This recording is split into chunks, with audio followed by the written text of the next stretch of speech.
नमो अरिहन्ताणं नमो सिन्धाणं नमो आयरीयाणं नमो वज्रायाणं नमो लोये सर्वसाहुरम्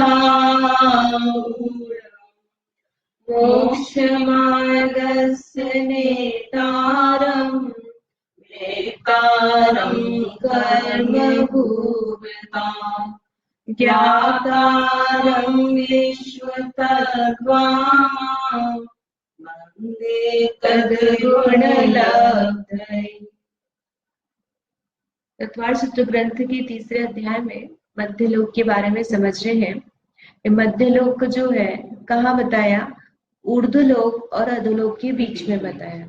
कितना बड़ा बताया कि 1 by 1 राजू जितनी त्रस्त नाली चौड़ाई है, उसकी मोटाई लंबाई चौड़ाई उतनी है, और ऊंचाई कितनी, जितनी सुमेरु पर्वत ऊंचा है उतना मध्यलोक ऊंचा है। और कौन कौन रहता है मध्यलोक में?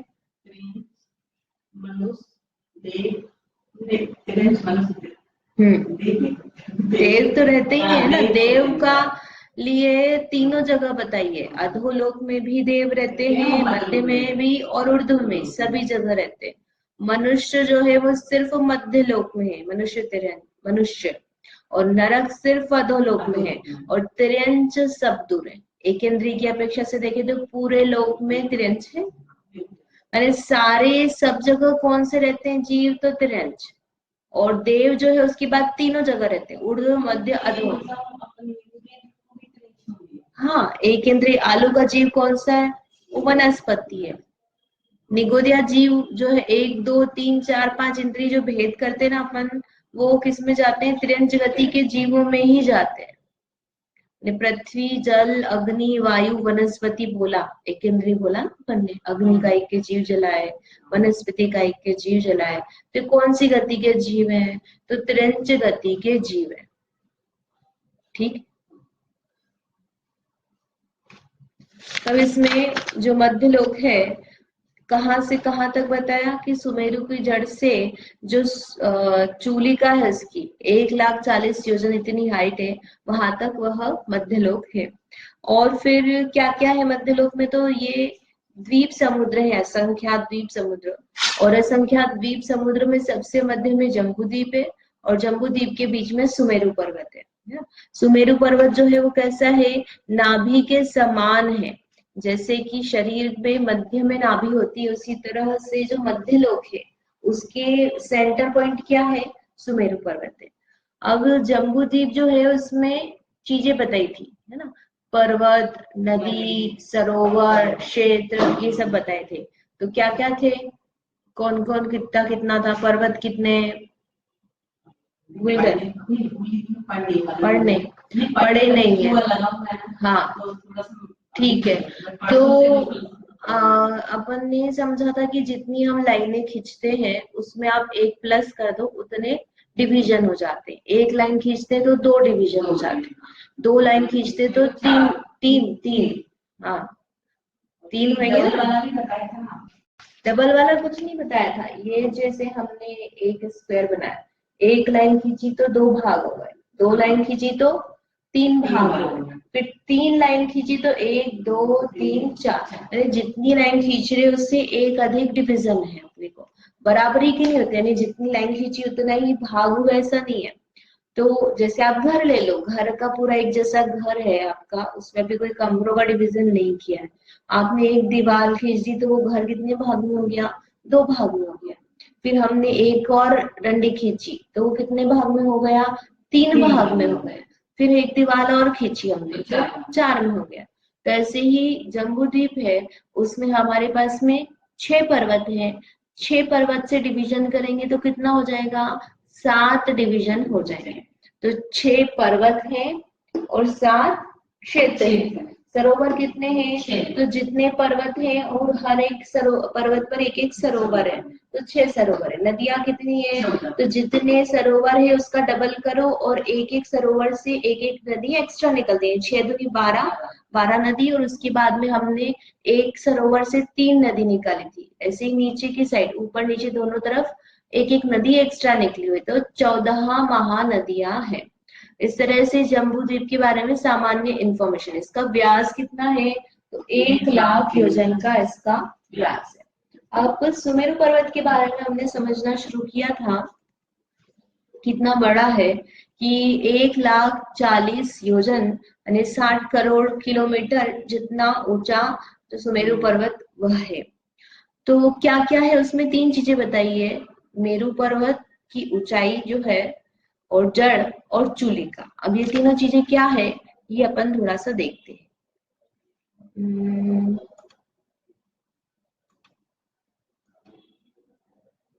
पिक्चर खोले थे अपन ने।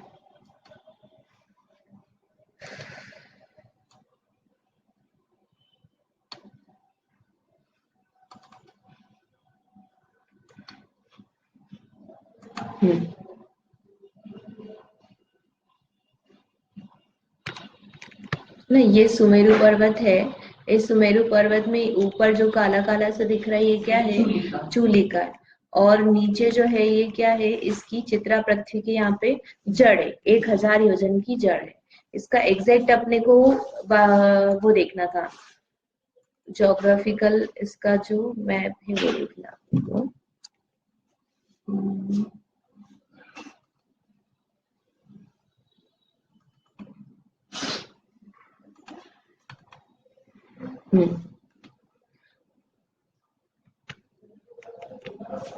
जो पहाड़ जैसा दिखता है तो एकदम पहाड़ जैसा नहीं है।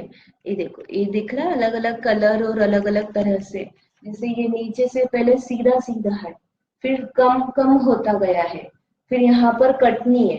जैसे पहाड़ को काट कर रोड बनाते तो वहां कटनी हो जाती है, तो इसी तरह से यहाँ पर ये एक नीचे कटनी है, एक दूसरी ये कटनी है, और एक ये तीसरी कटनी है।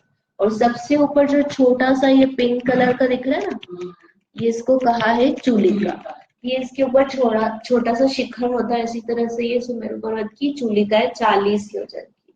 तो यहाँ पर ये जो ग्रीन कलर का क्षेत्र दिख रहा है कटनी, यहाँ पर क्या है, तो रोड नहीं है, यहाँ पर वन है। जितनी भी जगह पे हम ये देखेंगे सुमेरु पर्वत में, यहाँ पर सब जगह क्या है, वन है। सुमेरु पर्वत पर कितने वन है, 4 वन है। कितने वन है, 4 वन है। तो 3 तो इसके कटनी पर हो जाएंगे, ये जो दिख रहे हैं ना, सबसे नीचे जैसे जहां पर पहाड़ है, तो पहाड़ के साइड में है एक भद्रशाल नाम का वन। फिर हम नीचे से ऊपर गए, 500 योजन ऊपर गए, और यहाँ पर क्या लिखा है, नंदन वन लिखा है। फिर नंदन वन से हम ऊपर सीधे सीधे गए, तो पहाड़ जो है उसमें जो मोटाई है उसमें कमी नहीं आई, फिर धीमे धीमे ऊपर जाकर कमी आती है। और जो कुल है कितना, कितना लिखा है ये,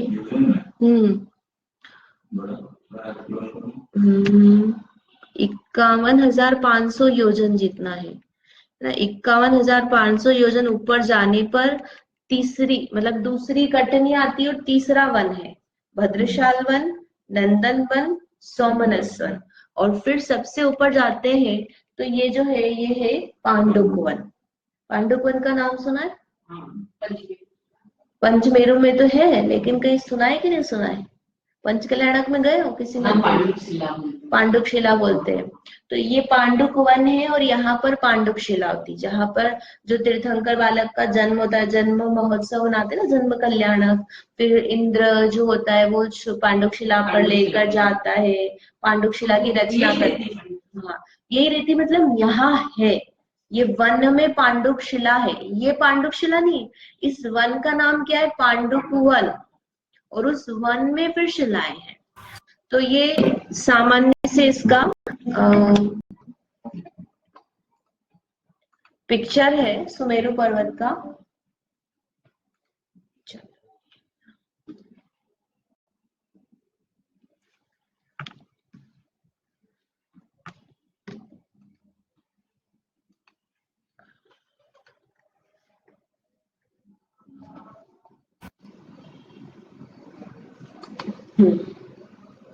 ठीक है, ये चूलिका का आकार दिया अलग से, छोटे से हमें 40 योजन की चूलिका है।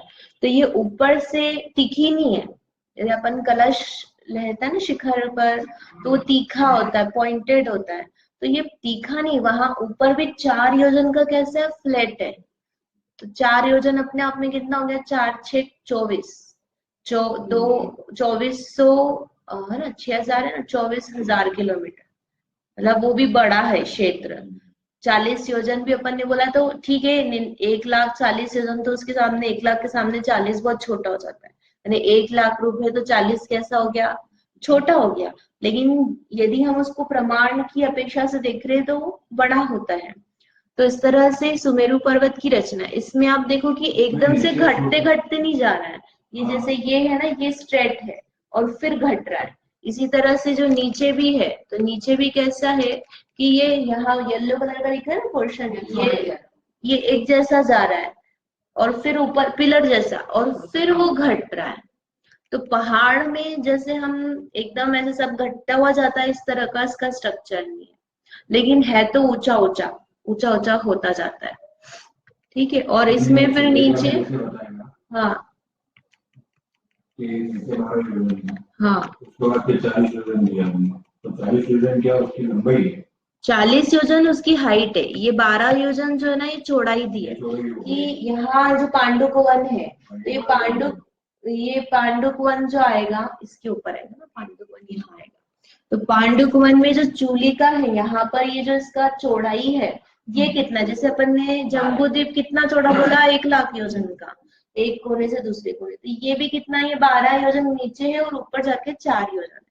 ये पहाड़ जैसा हो गया एग्जैक्ट, क्योंकि नीचे ज्यादा मोटा है और ऊपर गए तो कम है, लेकिन बिल्कुल तीखा नहीं। पहाड़ पर अपन जाते हैं तो मंदिर मंदिर बनता है, थोड़ा सा फ्लैट होता है ना, तो इसी तरह से ये भी सुमेरु पर्वत है जहां पर ऊपर फ्लैट है थोड़ा सा। तो कितना फ्लैट है कि 4 योजन का जो एरिया है वो यहाँ पर फ्लैट है। तो इस तरह से इसमें ये 3 वन है। और फिर वनों में अपन देखेंगे कि वो कहाँ है, चैत्यालय कहाँ है। तो ये वन है, और वन में फिर यहाँ पर 1 2 3 और पीछे की साइड ऐसे करके 4 तरफ, 4 दिशा में चैत्यालय।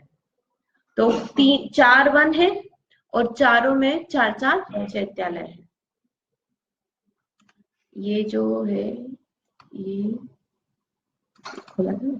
अब जैसे ये पांडुक वन है, तो पांडुक वन में किस तरह से शिलाएं होती है, पांडुक शिला वगैरह, वो यहाँ पर देखा है कि ये पिंक कलर का जो एरिया, ये तो क्या हो गई, चूलिका हो गई। तो इसके चारों तरफ वन रहेगा। तो वन में भी क्या, ये ब्लू कलर के जो दिख रहे हैं, क्या है, सरोवर टाइप से, छोटे छोटे से कुंड टाइप से है। और 4 दिशा में मंदिर है, और ये 4 दिशा में मंदिर, तो ये जो येलो कलर के दिख रहे हैं, ये दिख रहे है ना, झंडा भी बना हुआ है, 1 2 3 4, और ऐसे 4 है। तो 4 दिशा में 4 मंदिर है, मतलब पहाड़ में फिक्स नहीं है। अपन पिक्चर देखते तो अपने को क्या लगता है, पहाड़ में मंदिर है और उसमें प्रतिमा जी है, क्योंकि मंदिर जो बनता है वो तो एक प्रतिरूप से बनता है, लेकिन एक्चुअल में कैसा है, ये थोड़ा सा दूर है उससे, जो चुलिका है उससे दूर है। और हाँ, ये रेड कलर का ये भवन है, देव रहते हैं यहाँ पे। सिर्फ चैत्यालय ऐसा नहीं, यानी पूरे मध्य लोक में आपको हर जगह कोई ना कोई देव का भवन इत्यादि सब चीजें मिली जाएगी। तो ये लिखा है ना, हरित भवन देव, फिर लोहित भवन सोमदेव, फिर ऐसे ही नीचे लिखा है अंजन भवन यम देव, यम जाति का। और कुबेर देव, कुबेर जो अपन बोलते हैं संवत्सरण की रचना के टाइम पे भी, और जो कल्याणक होते तो कुबेर देव वर्षा करता है वो वाला, तो ये कुबेर देव का यहाँ पे भवन है। तो इस तरह से 4 दिशाओं में मंदिर भी है और भवन भी है। फिर यहाँ पर शिलाएं हैं, जो अपन शिला देखना चाह रहे थे, पांडुक शिला वगैरह, कि जब भी तीर्थंकर बालक का जन्म होता है तो उसको अभिषेक के लिए सुमेरु पर्वत पर ले जाया जाता है। तो तीर्थंकर कहाँ कहाँ होते हैं, तो भरत क्षेत्र में होते हैं, विदेश क्षेत्र में होते हैं, और एरावत क्षेत्र में होते हैं। तो अलग अलग जगह के तीर्थंकर होते हैं, तो उनके लिए स्नान के लिए, जो अभिषेक के लिए जो शिला है, वो भी अलग अलग बनाई हुई है। जम्बू द्वीप के सुमेरु के तीर्थंकर जो होंगे, मतलब तीर्थंकर बालक जो होंगे, उनकी सुमेरु पे होगी अभिषेक। फिर जब ढाई द्वीप है तो ढाई द्वीप में धातकी खंड जो है उसमें 2 सुमेरु है। ऐसे पुष्करवर में भी 2 मेरु है। तो वहां वहां के तीर्थंकर बालक को वहां के मेरु पे लेके जाएंगे, यानी सब की सब यही आएंगे ऐसा नहीं है। ठीक है, तो यहाँ पर क्या क्या नाम दिया है, पांडुक शिला, पांडुकम्बला शिला, फिर रक्त कम्बला शिला और रक्त शिला, ऐसे 4 नाम दिए। पांडु और पांडु कमला, रक्त और रक्त कमला, ऐसे रक्त और पांडु ऐसे 2 नाम से उन दोनों के आगे कमला शब्द लगाना। तो कहाँ के, तो पांडुक शिला पे तो अपने को पता है कौन से तीर्थंकर, भरत क्षेत्र के, यानी हमारे यहाँ पर जब भी तीर्थंकर बालक का जन्म होगा तो उसको ले जाएंगे अभिषेक करने के लिए, तो पांडुक शिला पे ले जाएंगे। फिर एरावत क्षेत्र के ले जाएंगे तो इसके अपोजिट विदिशा लेना अपने को, कि जिन मंदिर दिशा में पूर्व पश्चिम उत्तर दक्षिण और उनकी जो वी दिशा है उसमें पांडुक शिलाएं हैं, मतलब जिस पर स्नान कराया जाएगा, अभिषेक कराया जाएगा। तो पांडुक शिला पे भरत क्षेत्र है, तो रक्त कंबला शिला पर किसका है, ऐरावत क्षेत्र का। फिर विदेश क्षेत्र में भी 2 भाग किए, पूर्व विदेश क्षेत्र और पश्चिम विदेश क्षेत्र। कितने होते हैं, तो 32 होते हैं। तो 32 होते हैं तो उसमें भी फिर पूर्व पश्चिम ऐसे 2 भाग कर दिए कि 16-16 नगरी जो हो गई उसमें करेंगे। अभी समझेंगे अपन, क्योंकि देखा नहीं ना आपको, एकदम से समझ में नहीं आया। तो रक्तशिला में पूर्व विदेह के तीर्थंकर का अभिषेक होगा, और पांडुकमला शिला में अपर विदेह, अपर यानी पूर्व का अपोजिट, पश्चिम विदेह क्षेत्र के जो तीर्थंकर बालक होंगे उनका अभिषेक यहाँ पे कराया जाए। तो इस तरह से ये पूरा क्या है, ये पांडुक वन है, और पांडुक वन में ये शिलाएं हैं। तो शिला ऐसी छोटी सी नहीं है, बड़ी सी शिला होती है, अर्धचंद्राकार शिला होती है, और उस पे स्वधर्म इंद्र आदि ये सब विराजमान होते हैं, और जो तीर्थंकर बालक हैं उनका अभिषेक करते हैं। हाँ, चूलिका पे नहीं, चूलिका तो बीच में है, उसके आसपास जो वन है वहां पर। तो ये छोटा सा एरिया नहीं है, ये भी बड़ा एरिया है, मतलब वन है तो अच्छा सुंदर सी जगह है, तालाब भी है वहां पे, मंदिर भी है, और शिलाएं भी हैं।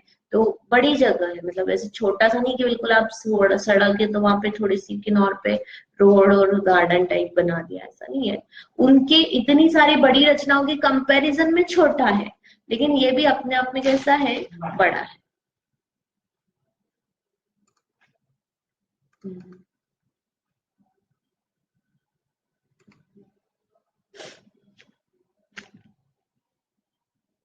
अब ये जो पिक्चर है ये भी सेम वैसा ही जैसे अपन ने पांडुक वन का देखा है। ये किसका दिखा रहे, नंदन और सोमनस वन, यानी 4 है ना, भद्रशाल वन, नंदन वन, सोमनस और पांडुक वन है। तो ये बीच के जो दोनों वन है उनमें भी सेम ऐसे ही कैसा है कि ये कुबेर देव का यहाँ पर भवन है, और वरुण और सोमदेव है, और नीचे यमदेव है, और यहाँ पर दिक् कुमारी देवियों का भी बीच बीच में उनकी भवन इत्यादि है। दिक् कुमारी देवियां कौन सी होती है, जो माता की सेवा इत्यादि करती है उस समय जो रहती है ना, तो ऐसे ही दिक् कुमारी देवियां होती है, अष्ट कुमारी होती है अलग अलग। तो और ये जो ब्लैक कलर का यहाँ पे ये क्या है, जिन मंदिर, ये जो है। और ये देवियां मतलब ये देवों की नहीं रहती है, अलग रहती है, मतलब ये सब नहीं रहती है, लेकिन इनका देखना पड़ेगा, क्योंकि ये जो दूसरी श्री धृति कृति बुद्धि आती है वो तो ब्रह्मचारिणी आती है, उनके बारे में। दिक् कुमारी देवियों का मुझे नहीं पता है कि ये ब्रह्मचारिणी, देख के बताऊंगी। इंद्र की आज्ञा में चलती है इतना आता है, लेकिन वो किसी के अधीन होती, मतलब सामान्य से तो सभी इंद्र के अधीन है, जो ये वाले छोटे देव हैं, लेकिन देव भी होता है उनका, ये देखना पड़ेगा। पुष्करणी यानी कि वन कह सकते हैं अपन। इसमें ये पुष्करणी यानी तालाब या इस टाइप का ही कुछ, मतलब उद्यान टाइप से लगता है। क्रीड़ा भवन है, हो सकते हैं। पृथ्वी का एक, जैसे कि सरोवर अभी अपन समझेंगे तो सरोवर में कमल का फूल है, पृथ्वी की रचना किया हुआ, और उसमें फिर देवी रहती है। वो कमल भी पृथ्वी वाला है, और उस पे भवन भी देवी का है, वो भी पृथ्वी का ही, मतलब अपन ने जैसे घर बने हुए। तो स्ट्रक्चर समझ लो, बेसिकली आर्किटेक्चर उस टाइप का। तो ऐसे ही वो तालाब है, तालाब के बीच में अपन जल मंदिर बनाते हैं कि नहीं बनाते? तो इंद्र कह रहा है उसमें कोई बाधा नहीं है। क्रीड़ा भवन है, मतलब वो वहां पे मनोरंजन करता है उसका, स्विमिंग वगैरह जो भी उसको करनी रहती है। अभी जैसा आता है कि लोकांतिक देवी के अलावा कोई चीज मतलब संयम से नहीं सब। लोकांतिक देव के अलावा संयम से नहीं रह सकते ना कि लोकांतिक देव का मतलब उनके साथ में देव यहाँ नहीं पाई जाती है। बाकी कोई वो संयम हो गया, उनका नियम हो गया, ऐसा नहीं है। उनको परिणाम भी नहीं होते, उनकी देव यहाँ भी नहीं है। ये वही पांडुक वन का ही दिया हुआ है, उसको अलग कलरफुल पिक्चर दिखाया हुआ है इसकी। पांडु शिला और ये चारों शिलाएं दी हुई है। शिला का आकार इन्होंने थोड़ा सा बना रखा है यहाँ पे कि बीच में जो है ये ऊपर है ना, वो अपन जैसे पांडुक शिला जो रखते हैं ना, एक स्टेप फिर छोटे स्टेप फिर छोटे स्टेप फिर उसके ऊपर भगवान को रखते हैं, तो ऐसे ही वो बीच में बनाया और आसपास इंद्र जो होते हैं वो रहते हैं और फिर भगवान का अभिषेक करते हैं।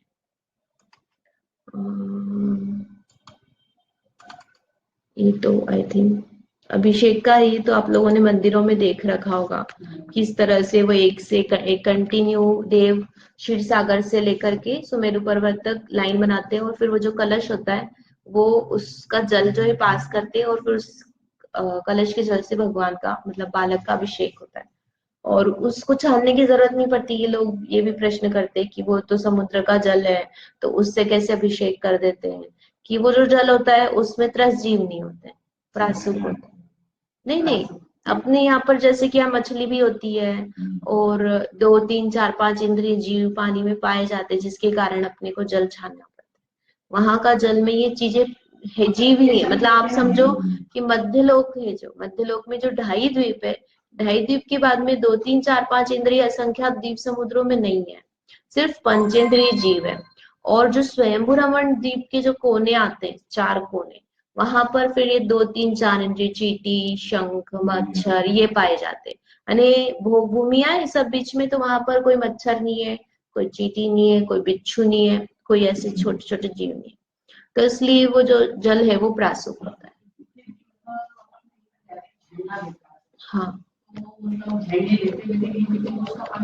मतलब पी सकते हैं, लेकिन इसका मतलब प्रासुक का मतलब जैसे अपन तालाब की बजाय झरना और बोरिंग और कुआं उसका पानी प्रासुक माना जाता है तो वो अच्छा है। तो ऐसे ही वो जल अच्छा है इस तरह से। लेकिन छानेंगे नहीं, ये तो मतलब छानना तो उसको भी पड़ेगा ही सही। वो गर्म हो जाता है या इस तरह से, तो जैसे तालाब का पानी है तो धूप में गर्म हो गया है तो इसलिए प्रासुक हो गया, उसमें त्रस जीव नहीं।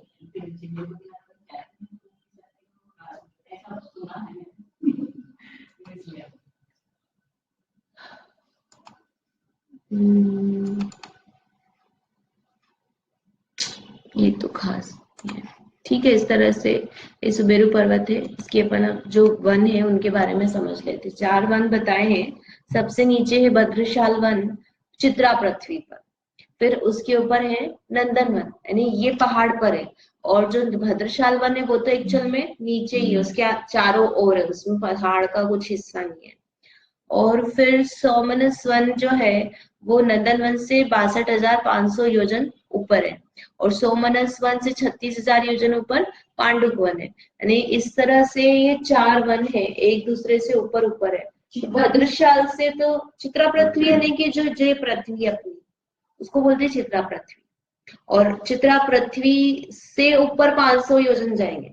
जैसे कि हम सामान्य से पहाड़ की ऊंचाई कैसे नापते, ग्राउंड लेवल से नहीं नापते, समुद्र तल से कितनी ऊंचाई ऐसा लिखते हैं ना। आप पहाड़ की ऊंचाई देखी कि नहीं, कहीं लिखी रहती है समुद्र तल से इसकी ऊंचाई इतने किलोमीटर है, तो समुद्र तल से लेते हैं। और अपना जो है यहाँ पर नॉर्मल अपन हाइट कितनी लेते हैं कि जो फ्लैट जमीन है वहां से कितनी है उसकी। तो वो जो फ्लैट जो जमीन है वो चित्रा पृथ्वी है।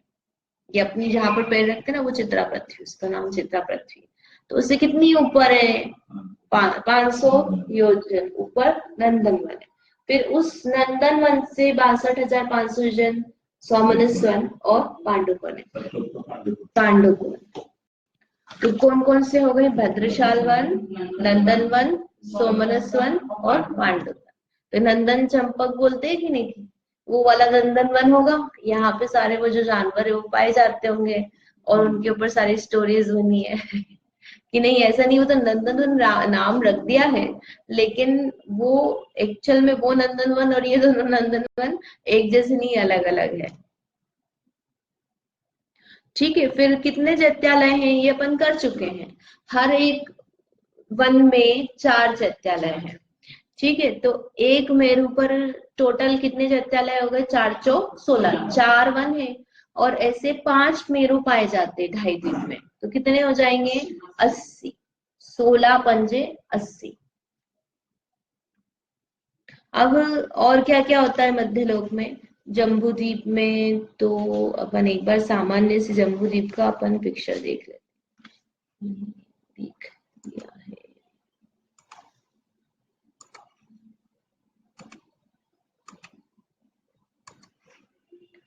जम्बू द्वीप,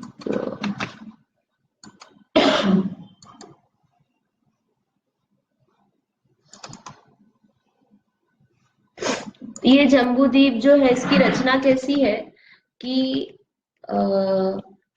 एक जैसे कागज लिया हमने और उस कागज को आधा फोल्ड कर दिया, तो कैसा होता है? वो 2 हिस्सों में बट जाता है। ठीक है, हमने उसको ऐसे कागज लिया और उसको बीच में से ऐसे करके मोड़ दिया, तो क्या हो गया? 2 हिस्से हो गए।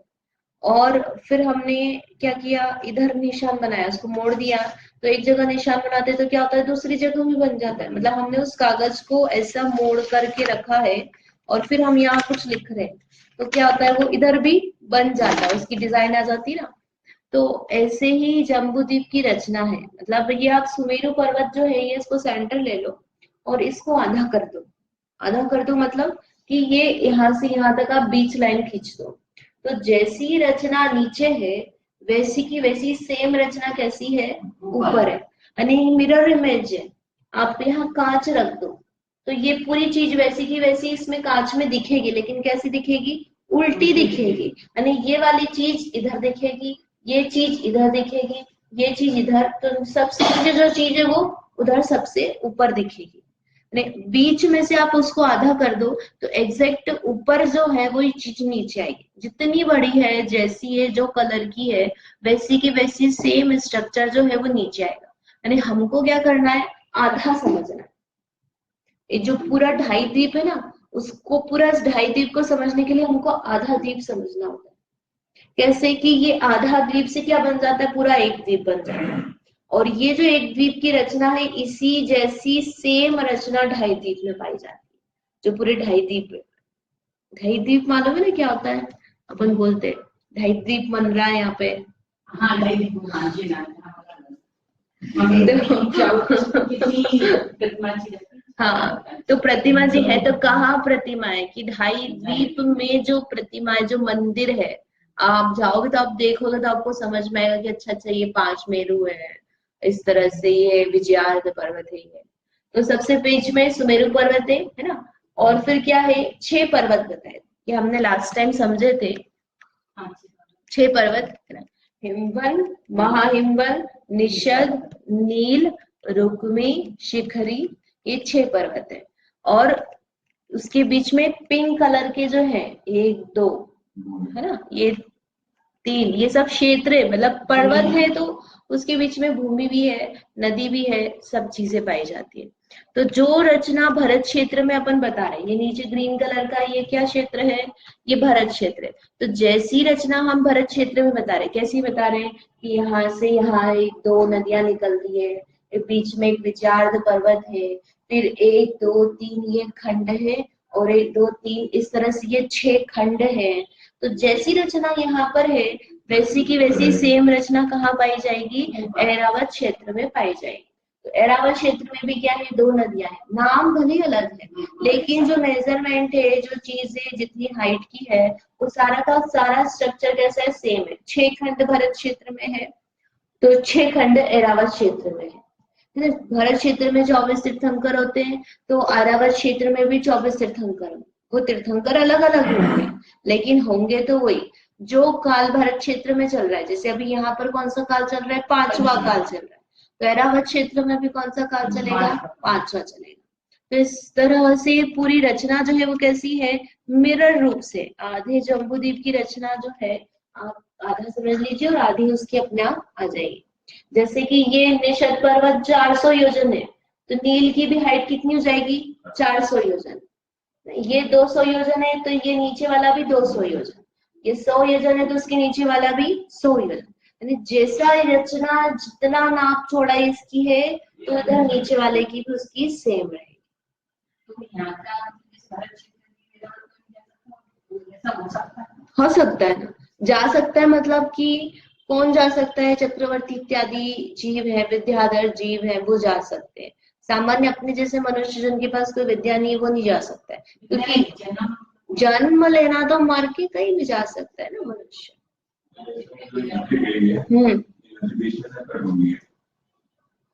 कट कहाँ हुई है, वो बीच में वो इधर से ये यहाँ से दोनों नदी निकल रही है, एक यहाँ निकल के जा रही है और एक इधर से निकल के जा रही है, तो कट कहाँ हुई है, वो क्षेत्र से इस क्षेत्र में कैसे आएंगे, एक सरोवर है, देखो सरोवर है, तो सरोवर से एक झरना इधर बह गया, एक झरना इधर बह गया, तो एक नदी इधर निकल गई, एक नदी उधर साइड निकल गई, पर्वत की दूसरी साइड निकल गई। तो इसलिए वो तो ये तो डिवीजन कर रहा है ना, यहाँ भी क्षेत्र है, यहाँ भी क्षेत्र, ये पर्वत है उसके बीच, ठीक है। तो क्या देख रहे हैं हम, जम्बू वृक्ष देखना हमको। तो जम्बू वृक्ष कहाँ आता है, जम्बू वृक्ष के कारण से जम्बू द्वीप का नाम क्या रखा है, जम्बू, जामुन का जो वृक्ष होता है उस तरह। लेकिन एक्चुअल में वहां पे जामुन नहीं लगते हैं वो तो कैसा है, पृथ्वी काइक है, पृथ्वी काइक है ना, जैसे ये अपन मिट्टी, ये जो पत्थर इत्यादि से जो अपना जैसा घर बना हुआ है, इसी तरह से वो वनस्पति नहीं है, मतलब उसमें पत्ते बढ़ेंगे, फल लगेगा, ऐसा पेड़ नहीं है, तो जैसा बना हो वैसा बना रहता है। प्लास्टिक का पेड़ देखा है कि नहीं, ऐसा पृथ्वी का बना हुआ रहता है। आप क्ले आर्ट बनाते हैं ना, उसमें पत्ते बनाते हैं आप और फिर लगा देते हैं, ट्री बनाते हैं, तो बस वैसे ही पृथ्वी का एक वृक्ष है। तो कहाँ आता है जम्बू वृक्ष, ये जो सुमेरु पर्वत है इसके यहाँ पर ये पिंक कलर की जो भूमि दिख रही है ना, कैसी दिख रही है, ये ऐसी राउंड कलर की, इसको बोलते हैं भोग भूमि। क्या बोलते हैं, उत्कृष्ट भोग भूमि। भोग भूमि 3 प्रकार की होती है, उत्तम, मध्यम और जघन्य।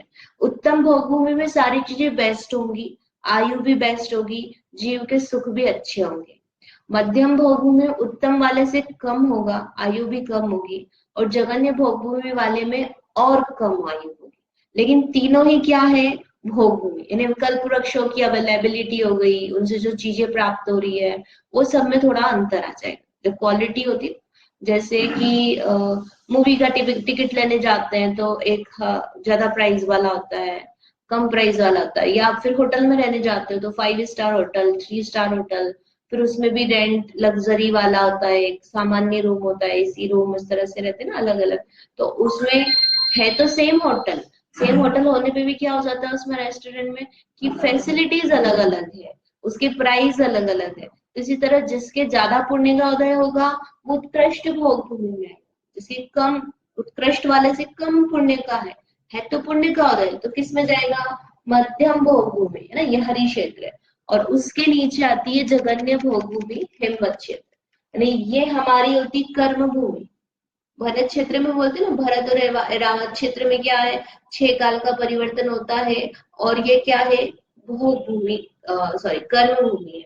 और ये जो है ये परमानेंट भोग भूमि है, यानी यहाँ पर तो क्या होगा, 6 काल आएंगे, तो कभी भोग भूमि भी आएगी, कभी कर्म भूमि भी आएगी। जैसे आदिनाथ भगवान के पहले क्या था, भोग भूमि थी, और उसके बाद में क्या शुरू किया उन्होंने, 6 कर्म सिखाए, तो कर्म भूमि स्टार्ट हुई। तो अभी अपने क्या चल रही है, कर्म भूमि चल रही। तो यहाँ पर कर्म भूमि भी होगी, भोग भूमि भी होगी। लेकिन ये जो पिंक कलर के जो क्षेत्र है यहाँ पर परमानेंट भोग भूमि है, और ये जो परमानेंट भोग भूमि है तो ये अलग अलग टाइप की भोग भूमि है, यानी ये जघन्य भोग भूमि है, ये मध्यम भोग भूमि है, और ये उत्कृष्ट भोग भूमि है। तो जो जम्बू वृक्ष है वो कहाँ पाया जाता है कि ये जो दोनों तरफ हाफ सर्कल दिख रहा है, ये दोनों ही भौगोलिक है ना। इसका नाम है देवकुरु और इसका नाम है उत्तर कुरु। तो एक वृक्ष इधर है, इधर साइड में, और एक वृक्ष इधर साइड में। एक वृक्ष का नाम है जम्बू वृक्ष जो नीचे की साइड है, और जो ऊपर की साइड है उसका नाम है शालमली वृक्ष। क्या नाम है? नीचे सुकमा सुकमा काल। सुकमा सुकमा काल मतलब कि वैसा वहां पर जीवन रहता है।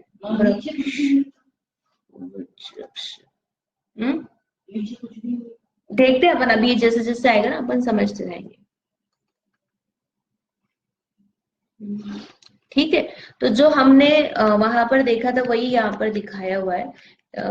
यहाँ पर ये जैसे ये गोल सर्कल है ना, तो ये क्या हो गया, ये इतना पोर्शन भोगभूमि है, ये उधर भी भोगभूमि, ये भोगभूमि और ये सुमेरु पर्वत है। तो यहाँ पर एक वृक्ष जम्बू वृक्ष है, और यहाँ ऊपर एक वृक्ष है शालमली वृक्ष। तो ये जम्बू वृक्ष के नाम से इस द्वीप का नाम क्या रखा है? जम्बू द्वीप। दूसरा वृक्ष, ये जम्बू वृक्ष जो है वो इस टाइप का है। इसमें बहुत सारी ब्रांचेस दिखाई है, लेकिन मेन ब्रांचेस कितनी होती है? 4 ही होती है। बड़ी बड़ी ब्रांचेस होती है, बड़ी। ये वृक्ष जो है अपने आप में बहुत बड़ा होता है। तो इस पर फल नहीं लगते हैं, इस पर क्या होते हैं? भवन और मंदिर होते हैं। मंदिर भी होता है इस पे, देखो।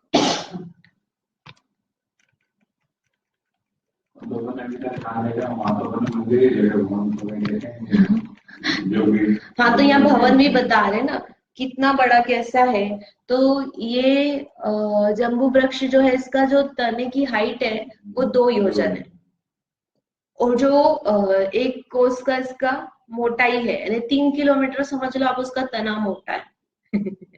3 किलोमीटर जितना तो उसका तना ही है। उसके बाद में फिर ये शाखाएं 6 योजन की। अब 6 योजन यानी क्या था? 12 छंग 48 है ना। तो नहीं, 12 बहुत 72 किलोमीटर है ना। तो इतना बड़ी तो इसकी ब्रांच है, और उसमें ब्रांच में 3 ब्रांचों पर तो क्या है? भवन है जिसमें देव रहते हैं, और एक ब्रांच पर क्या है? मंदिर। 4 अलग अलग दिशाओं में ब्रांचेस है। जम्बूद्वीप और शालमली वृक्ष दोनों की सेम है। दोनों में क्या है? अंदर की साइड में जो ब्रांच है उसमें जिन मंदिर है। 4 अलग अलग ब्रांच निकल रही ना, तो जो सुमेरु पर्वत की साइड जो ब्रांच है उसमें जिन मंदिर होता है। ठीक है, तो इस तरह से ये जम्बू वृक्ष है जिसमें कि 4 वृक्ष बड़ा हो गया ना। अब आप बोलो व्यंतर देव रहते हैं वृक्षों पे, तो कोई बाधा है क्या? क्योंकि इस पे भवन बना हुआ है ना। अब इतना बड़ा है, वो इतना बड़ी ब्रांच है, और फिर उस भवन है, मतलब भवन बना हुआ उस देव का, और उस पे बोला कोई दिक्कत नहीं, अच्छा अच्छे से रह रहा है ना वो। तो नहीं, दूसरे भी रह सकते हैं, ऐसा नहीं। पर सामान्य रूप से व्यंतर ही रहेंगे, क्योंकि वृक्ष इत्यादि पर, क्योंकि भवनवासी जो उनका निवास भवनों में ही बताया, तो सामान्य रूप से वो देव है। इस तरह से ये जम्बू वृक्ष है। अब इसके बारे में जो अपन ने समझा है उसको एक बार अपन पढ़ लेते हैं। जम्बू वृक्ष के नाम पर क्या है? इस द्वीप का नाम जम्बूद्वीप पड़ा है, और उत्तर कुरु की पश्चिम दिशा में है। उत्तर कुरु की पश्चिम दिशा में है मतलब वो जो ये रहा, हाँ, उत्तर कुरु, उसकी पश्चिम दिशा में यहाँ पर जम्बू वृक्ष ऊपर की साइड बताया एक्चुअली। और हरित मणिमय स्थिर स्कंद वाला पृथ्वी का एक वृक्ष है। ये बस वनस्पति का नहीं है। वनस्पति का होगा तो क्या होगा? बढ़ेगा, झड़ेगा, सब चीज चलेगी उसमें। हाँ, और हरित मणिमय, उसमें मणियां लगी हुई है, हरे रंग के पत्ते जो है वो मणियों से बने हुए हैं। 4 शाखाएं, जिसमें उत्तर दिशा की शाखा में जिन भवन है, और बाकी 3 शाखा पर व्यंतर देवों की भवन। यानी पश्चिम दिशा में यानी ऊपर की ओर वृक्ष है, और उत्तर यानी नीचे की ओर जाएंगे। ऊपर दक्षिण, उत्तर पूर्व पश्चिम, उत्तर दक्षिण होता है, ऊपर नीचे कैसे होता है? तो उत्तर दिशा की ओर उसमें जिन भवन है, और बाकी 3 शाखाओं पर व्यंतर देवों के भवन है।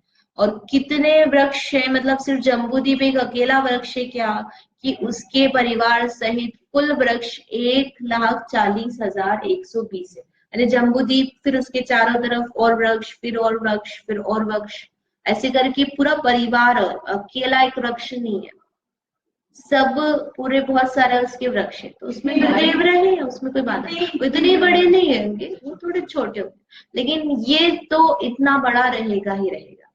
अब इन पर व्यंतर देव रहे तो कोई प्रॉब्लम नहीं, ठीक है। तो ये इस तरह से जम्बू वृक्ष के बारे में बताया। जैसी रचना जम्बू वृक्ष की है, सेम वैसी की वैसी रचना शालमली वृक्ष की समझना। अब जैसा अपन ने जम्बू वृक्ष के लिए समझा है, ऐसे ही धातकी खंड में घातकी वृक्ष आएगा। धातकी भी एक फल का नाम है, ऐसा समझ लो। तो वो भी सेम ऐसा की ऐसा वृक्ष है, इतने ही शाखाएं, एक मंदिर, 3 शाखाओं पे देवों का भवन। तो उस धातकी वृक्ष के नाम से उस द्वीप का नाम क्या रखा, धातकी खंड। ऐसे ही पुष्करवर द्वीप जो अपन बोलते हैं, तो उस पर जो है, उस पुष्कर वृक्ष के कारण से उस द्वीप का नाम क्या रखा है, पुष्कर। ये तीनों द्वीपों के लिए क्या वृक्ष है। और उसके वृक्ष तो बहुत सारे हैं, पर ये दो दो सामान्य से अपन दो दो भोग भूमि बता रहे ना, तो कितने हो जाएंगे, 5 मेरु है, तो दोनों तरफ दो दो उत्कृष्ट अपन भोग भूमि लगा रहे हैं। एक मेरु पे 2 भोग भूमि उत्कृष्ट है, तो 5 मेरु तो 10 भोग भूमि, तो 10 मुख्य वृक्ष हो जाएंगे, जम्बू शालमली टाइप के बड़े बड़े। फिर परिवार वृक्ष और ये सब तो बहुत हो। हाँ हाँ, जैसे अब आम का वन हो गया, उस टाइप का, बहुत सारे आम के पेड़ है, अलग अलग टाइप के आम, तो इस तरह से समझ। ठीक है, अपन को सामान्य से जम्बू वृक्ष समझना है, उसके परिवार वृक्ष भी है, और अच्छे व्यवस्थित सुंदर रूप से वो पूरा बना हुआ रहता है, स्ट्रक्चर जो होता है गोलाकार रूप में, उसमें कोई अव्यवस्थित परा नहीं कि क्या है क्या है, एक छोटा एक बड़ा, बराबर व्यवस्थित है। ठीक है, सब मध्य लोक में। अभी जो भी समझ रहे हैं अपन, जितनी भी चीजें, वो सब मध्य लोक में आती।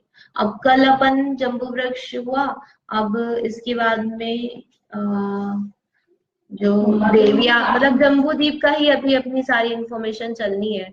तो उसमें सुमेरु पर्वत के चारों तरफ गजदंत जो बनाते हैं, गजदंत पर भी मंदिर जिनालय बनाते हैं, तो वो कैसे किस प्रकार से है वो भरत क्षेत्र अलग है, ऐरावत क्षेत्र अलग है, जम्बूद्वीप अलग है। नहीं, जम्बूद्वीप अलग नहीं, जम्बूद्वीप में भरत क्षेत्र, ऐरावत क्षेत्र है। जैसे कि मध्य प्रदेश, छत्तीसगढ़, बिहार, ये सब अलग है, लेकिन सब है कहाँ, इंडिया में। तो ऐसे ही मतलब जम्बूद्वीप में भरत क्षेत्र, ऐरावत क्षेत्र। ठीक है। जावाणी के ज्ञान दे सूझे लोकालोक, सोवाणी मस्तक नमो सदा दे।